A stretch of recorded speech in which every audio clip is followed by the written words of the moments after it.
Hi, Wednesday morning. இன்னைக்கு பிரம்ம முகூர்த்த பூஜையோட 58வது நாள். இன்னைக்கு என்னோட மார்னிங் காலையில வழக்கம் போல 4 மணிக்கெல்லாம் ஸ்டார்ட் ஆயிடுச்சு.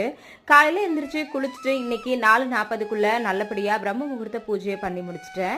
இன்னைக்கு பிரம்ம முகூர்த்த பூஜை பண்ணது என்னோட மனசுக்கு ரொம்பவே சந்தோஷமா இருந்துச்சு.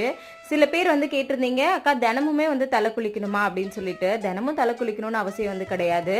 அதே மாதிரி நான் தினமும் காலையில எந்திரிச்சு தலை குளிச்சு எனக்கு பழக்கமானதுனால நான் டெய்லியுமே தலைக்கு குளிச்சிருவேன்.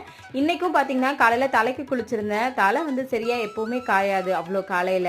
அதனால பாத்தீங்கன்னா சும்மா ஒரு கிளிப் மட்டும் போட்டுட்டு அடியில சின்னதா ஒரு நாட் மாதிரி போட்டு முடியில கட்டி விடுவேன்.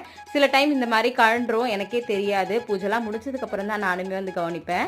இன்னைக்குமே எனக்கு அந்த மாதிரி தான் ஆயிருந்துச்சு. நீங்க யாரெல்லாம் இன்னைக்கு பிரம்ம முகூர்த்த பூஜை பண்ணீங்க அப்படின்றத மறக்காம கமெண்ட்ல சொல்லுங்க. பிரம்ம முகூர்த்த பூஜை பண்ற எல்லாருடைய வேண்டுதலும் சீக்கிரமா நிறைவேறணும்னு நானும் வேண்டிக்கிறேன். தேங்க்யூ.